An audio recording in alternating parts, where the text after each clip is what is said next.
majority of the class. So a fact is that in the United States, almost half of adults, 46.4%, will experience a mental illness during their lifetime. Why should we take mental illness serious? So one, it is very common. As you guys raise your hand, it was the majority of you guys.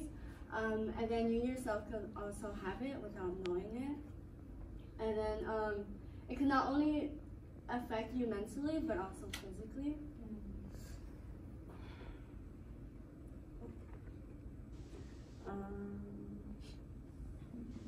Okay, so I have a friend who is currently and has been facing some challenges in her life, and I saw how it affected her. And it made me realize I didn't know much about mental illness. So along the way of the friendship, I kind of like learned some techniques or what to do and what not to do, and it really caught my attention. And then I hope by the end of this presentation that you learn more about mental illness and the awareness of it and how to better take care of yourself mentally and physically. And then first I will talk about the statistics of mental illness, then I will discuss my experience with mental illness, and finally how to manage any of these by like treatments and stuff. So to start off, I will talk about some facts and statistics. So these illnesses could vary from an anxiety disorder, OCD, eating disorder, bipolar, trauma-related disorder. There's a lot of disorders along with that. It just keeps coming up.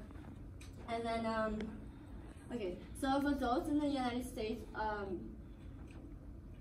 in 1 year period, 14.4% have one disorder, 5.8% have two disorders, and 6% have three or more. And like I said earlier, almost everyone in their life is going to experience a mental health crisis or a challenge. And then half of these mental disorders begin by the age of 14 and 3/4 by age 23. So interesting fact I found, and it was an article that I found, it was the history of health insurance and mental illness by Madness. I believe this is 2015. I mentioned how the cycles were very expensive. For a day, it's 10 to 20,000, and that's even if you don't even want to be there. So you're basically hold hostage there until you're well enough to get out. And then what I found really interesting was, so you have to be there for at least a 72-hour hold, and that does not include weekends. So if you go on a Friday night, you're basically there almost like a week because you're there for the weekend, and then your 72-hour hold starts on Monday.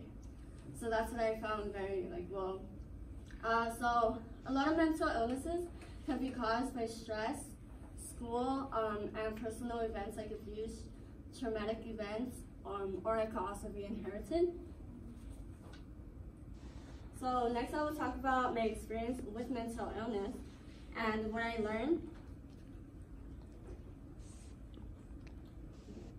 So I interviewed my friend Sierra Sims on January 25th, 2020. And this is the friend I was talking about earlier that I learned a lot from. And she had a couple of disorders. Her disorders were an anxiety, depression, paranoia, OCD, and dissociative disorder. So she is dealing with her disorders by going to therapy and the doctors. And therapy does help her a lot. I have seen the process of that. And then, so before she even was diagnosed with all of these, she kind of was in denial. Like she felt like maybe I do have something, but I don't really want to admit it. Like I want to look into someone else's problems rather than mine. So I learned a lot with the experience with her. Like there was these moments where, so what I actually learned really that shocked me was at a hospital, and we were there for a couple hours. And she usually takes pills out within like a couple hours that they had treated her for her disorders. And since we were in the hospital for a couple hours, she couldn't take her pills because they were at home, obviously. So I saw that the effects took in her very quickly, and she had told me about that, but I didn't think it was going to be that quick. Like, it hasn't even been an hour past, and she was already getting a lot of anxiety. It was really bad, and a little bit of like OCD or like depression was mixed in it, so I kind of saw like the inner life of that.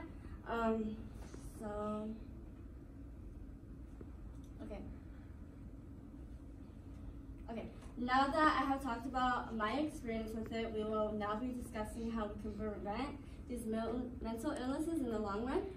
So living with mental illnesses will constantly be a battle, but getting the help you need can prevent this from getting worse, such as therapy, taking deep breaths in and out correctly. So I hope that this presentation helped you learn more about mental illness and the awareness of it.